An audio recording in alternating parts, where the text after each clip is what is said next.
चलिए 6वां क्वेश्चन देखते हैं।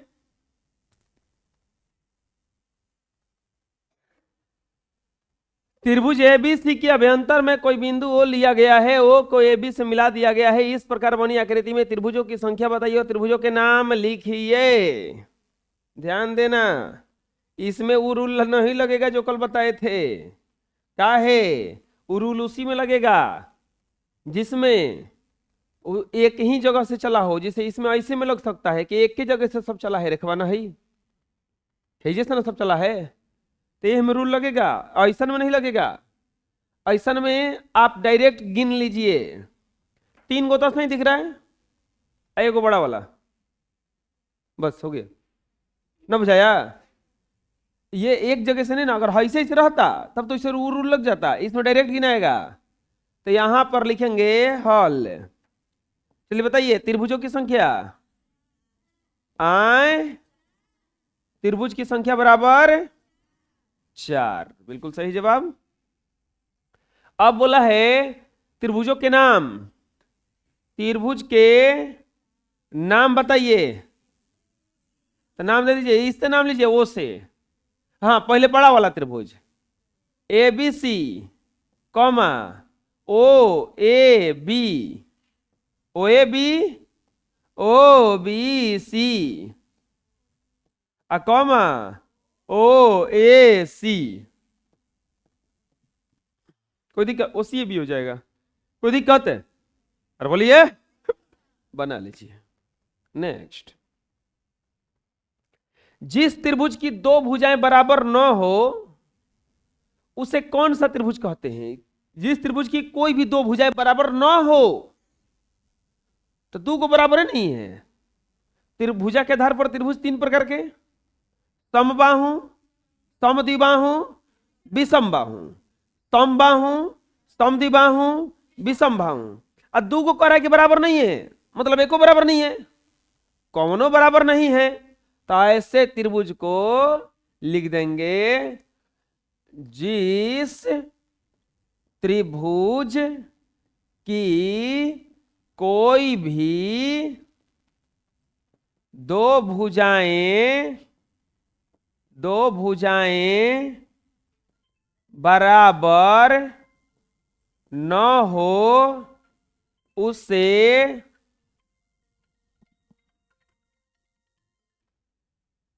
जिस त्रिभुज की कोई भी 2 भुजाएं बराबर न हो उसे कौन सा त्रिभुज कहते हैं?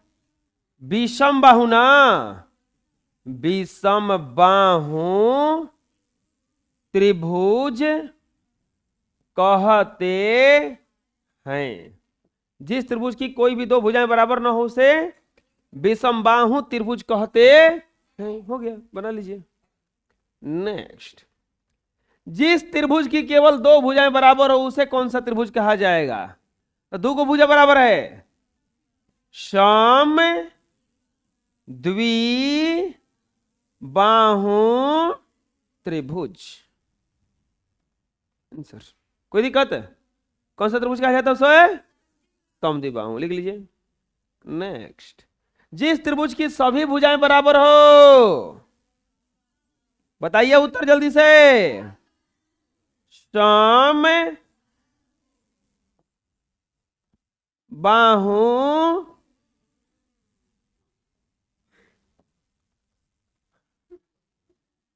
त्रिभुज। कोई दिक्कत? बना लीजिए। जिस त्रिभुज का प्रत्येक कोण न्यून कोण हो, अब कोण के आधार पर आ गया, तो कोण के आधार पर त्रिभुज 3 प्रकार के, न्यून कोण, सम कोण, अधिक कोण। प्रत्येक कोण न्यून कोण, तो न्यून कोण त्रिभुज। एक कोण समकोण हो गया तो समकोण त्रिभुज। एक कोण 90 डिग्री से बेसी हो गया, अधिक कोण त्रिभुज होता है इसे। जिस त्रिभुज का प्रत्येक कोण न्यून कोण है उसे कौन सा त्रिभुज कहा जाता है? तो उत्तर हो जाएगा इसका न्यून कोण त्रिभुज। कौन सा त्रिभुज कहा जाता है? न्यून कोण त्रिभुज। कोई दिक्कत है? लिख लीजिए। नेक्स्ट, जिस त्रिभुज का एक कोण समकोण हो उसे कौन सा त्रिभुज कहा जाता है? तो उत्तर क्या हो जाएगा बताइए, ना समझ में आ रहा है? बोलिए। समकोण त्रिभुज।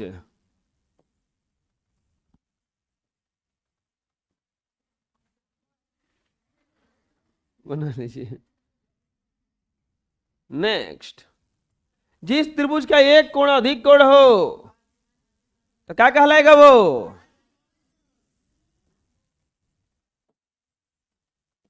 अधिक कोण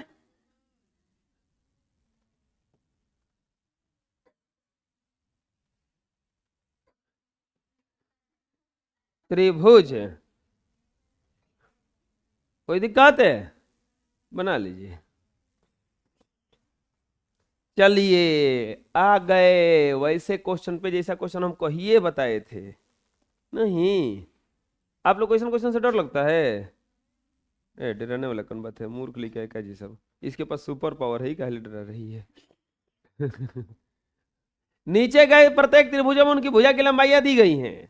बताइए कौन त्रिभुज समबाहु है, कौन विषमबाहु है और कौन समद्विबाहु है? समबाहु विषमबाहु समद्विबाहु पहचानने का तरीका, सब भुजवा बराबर समबाहु, दो गो बराबर समद्विबाहु, कौनो बराबर नहीं, 3 4 5 विषमबाहु त्रिभुज दिहल बा। डेढ़ डेढ़ के बाद आइयो, डेढ़ के बाद सब बराबर बनाओ। कौन सा त्रिभुज? समबाहु त्रिभुज। कौनो बराबर नहीं खे, विषम बाहु तेरे भुज है। इसमें कौन सा त्रिभुज बताइए जल्दी से? वाओ गुड बच्चे। समद्विबाहु त्रिभुज। इसमें हम जानते हैं, हम भविष्य जानते हैं, सब समबाहु बोलेगा।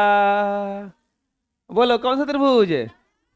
देखो बोले थे ना, हम भविष्य जानते हैं।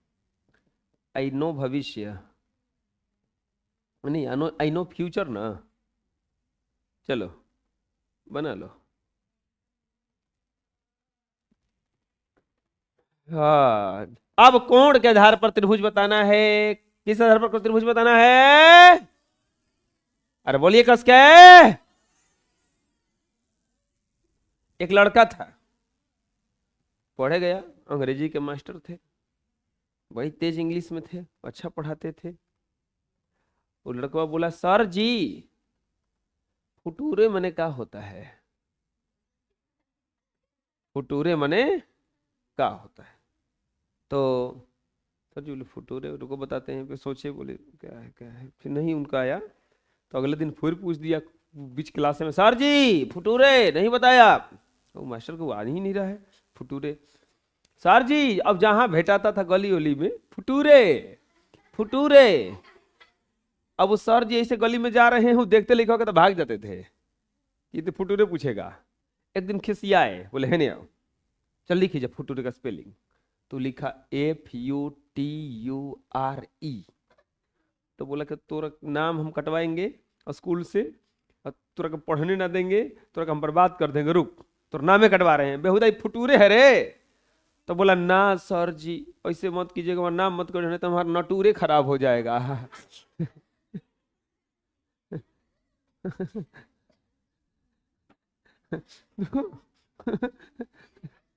अब एक और सब सर जी बेहोश हो गए। हाँ बचवा, कोण के आधार पर जिस त्रिभुज में सब कोण 90 डिग्री से छोटा तो न्यून कोण त्रिभुज, और जिस त्रिभुज में कोनो एगो कोण समकोण तो 90 डिग्री का कोण तो समकोण त्रिभुज, और जिसमें 90 डिग्री से बेसी अधिक कोण। चलो बताओ, अधिक कोण त्रिभुज है। ये बताइए 90 डिग्री बराबर हो गया ना हो? समकोण त्रिभुज है। ये देखिए सब 90 से कम है ना, बोलो ना जी। समकोण त्रिभुज नहीं है,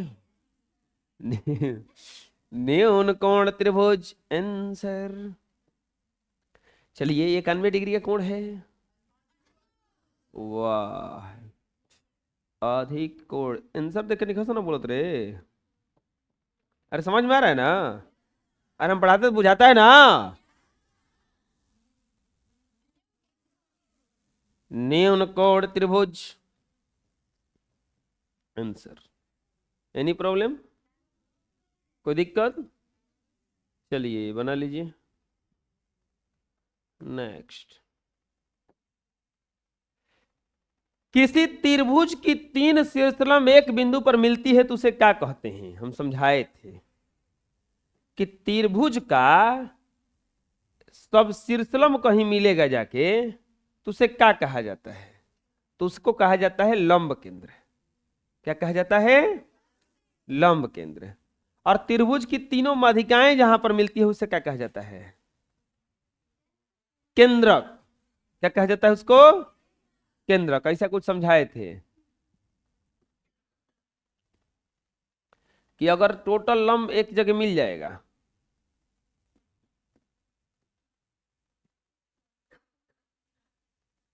शीर्ष लंबों के कटान बिंदु को क्या कहा जाता है? लंब केंद्र। ये जो है वो क्या बन गया? लंब केंद्र। और अगर माध्यिका के कटान बिंदु आया तो इसको कहा जाता है केंद्रक। क्या कहा जाता है? केंद्रक। चलिए बना लीजिए।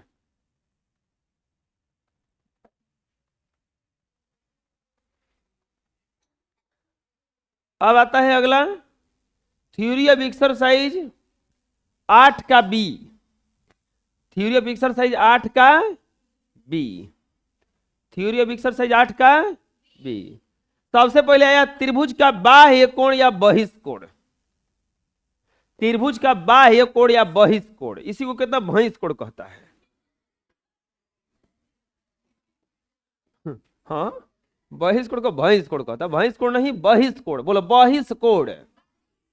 इट्स नॉट बहिष्कोण, इट्स बहिष्कोण। बहिष्कोण ठीक है।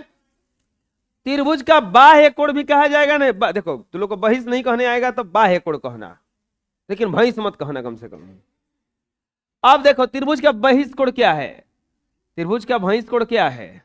बहिष्कोण अगर ये त्रिभुज दिया रहे, समझो अब, अगर ये त्रिभुज दिया रहे आ कोनो एगो भुजवा को इसे बढ़ा देंगे तो यही जा एगो कोण बनेगा। बोले को कि याद करके आए थे कि ये बढ़ाइएगा, हम हेने बढ़ाएंगे तो हेजा एगो कोण बनेगा। बोले याद करके आए थे कि हेजा बढ़ाइएगा, हम हेने बढ़ाएंगे तो हेजा एगो कोण बनेगा। बोले याद करके आए थे कि हेने बढ़ाइएगा, हम हेने बढ़ाएंगे। अरे भैया तू डिसाइड कर ले कहने बढ़ाइए, हम मुझे कोण बना देंगे। कहीं भी बढ़ाइएगा तो देखिए एगो हेजा कोण बनेगा। कहीं भी बढ़ाइएगा और बोलोगे कि हम ऐसे बढ़ाएंगे तो लीजिए ऐसे बन गया, तो ये कहलाएगा बहिष। ये बिल्कुल बहरी रहता है। कहां रहता है? बहरी। देखो बहरी है कोई भी त्रिभुज में। चल बताओ कोई भी त्रिभुज में कौनो भुजा को बढ़ाइए एगो को तो एगो कोण बन जाएगा। तो इसको कहा जाएगा बाह्य कोण, नहीं तो बहिष्कोण। बाह्य कोण नहीं तो बहिष्कोण। बाह्य कोण नहीं तो किसी भी त्रिभुज की एक भुजा को यदि बढ़ाया जाए तो बढ़ाई गई भुजा और त्रिभुज के भुजा के बीच जो कोण बनता है उसे बाह्य कोण या बहिष्कोण कहा जाता है। बोलिए यदि किसी त्रिभुज के एक भुजा को बढ़ाई जाए तो बढ़ाई गई भुजा और त्रिभुज के भुजा के बीच बने कोण को त्रिभुज का बाह्य कोण या बहिष्कोण कहते हैं। यदि किसी त्रिभुज के एक भुजा को बढ़ाया जाए तो बढ़ाई गई भुजा और त्रिभुज के भुजा के बीच बने कोण को बहिष्कोण या बाह्य कोण कहते हैं। अब बताओ, अगर कोई यहां पूछेगा कि बहिष्कोण कौन कौन है, तो ये ए है, बी है और ये सी है। तो यहां ए कॉमा बी और सी बहिष्कोण है। यहां ए बी और सी कौन सा कोण है?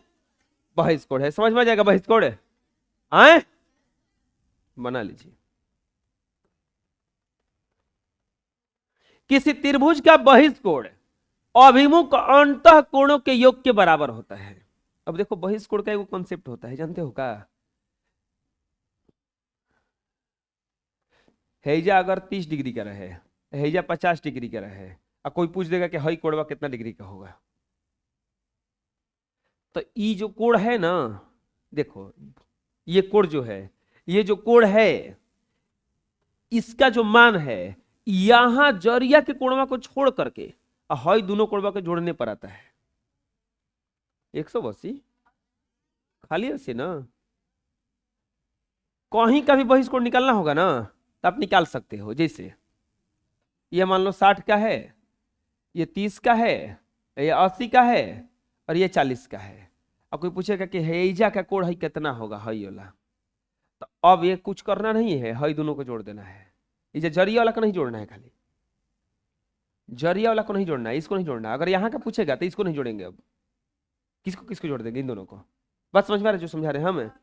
अगर यहाँ का कोण पूछेगा तो इसको अब नहीं जोड़ेंगे, इन दोनों को जोड़ देंगे। बस भेरिया वाला का ना जोड़ना है। बात समझ में आ रहा है क्या करें हमें? तो अब यहाँ पे देखो कॉन्सेप्ट क्या कहता है, किसी त्रिभुज का बहिष्कोण अंतः अभिमुख कोणों के योगफल के बराबर होता है।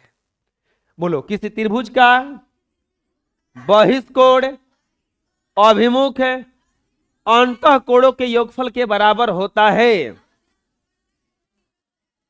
किसी त्रिभुज का बहिष्कोण अंतः अभिमुख कोणों के योग के बराबर होता है। जैसे कि ये, अब इसको प्रूफ करेंगे हम, प्रमेय है, इसको सिद्ध कर देंगे कि ऐसा होता है। क्या कर देंगे? इसको सिद्ध करेंगे। अरे आगे आओगे ना, जब पढ़ने हुआ 9 क्लास में, तो हम ये त्रिभुज का क्षेत्रफल होता है 1/2 आधार गुना ऊंचाई। 1/2 आधार गुना ऊंचाई, ये सिद्ध हो जाएगा। ये जो चीज है ये सिद्ध हो जाएगा कि आधार गुना ऊंचाई कैसे होता है। तो बहुत सारा सूत्र सिद्ध हो जाता है। चलिए, इसमें हम लोगों को क्या करना है, इसको सिद्ध करना है। सिद्ध करने के लिए अब त्रिभुज तो खींचना पड़ेगा ना हमको। तो सिद्ध करने के लिए हम सबसे पहले त्रिभुज बना लिए। अब इसमें बहिष्कोण नहीं दिया है तो हम क्या किए कि एक लाइन खींच लिए यहां पर, ऐसे कुछ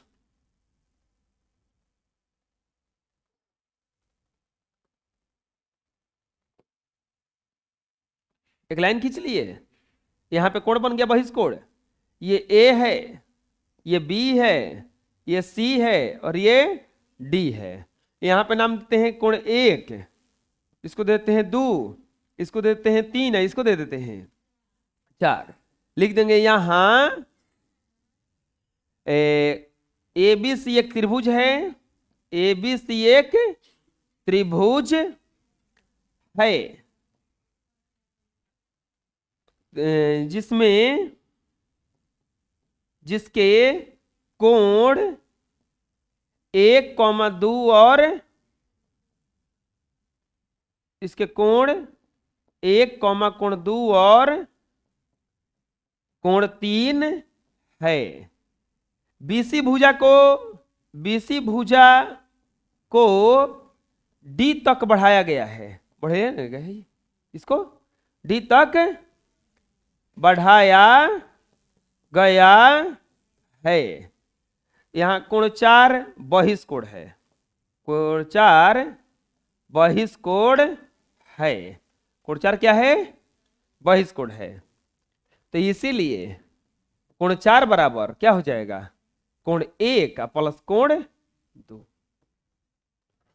इसके कॉन्सेप्ट होता है इसलिए बहिष्कोण से, बहिष्कोण से ये जो 4 होगा 1 और 2 के क्या होगा, जोड़ने के बराबर होगा। अब हम लोग इसको करेंगे प्रूफ। इतना उतार लीजिए, प्रूफ हम अगले क्लास में करवा देंगे क्योंकि अभी समय उतना नहीं है।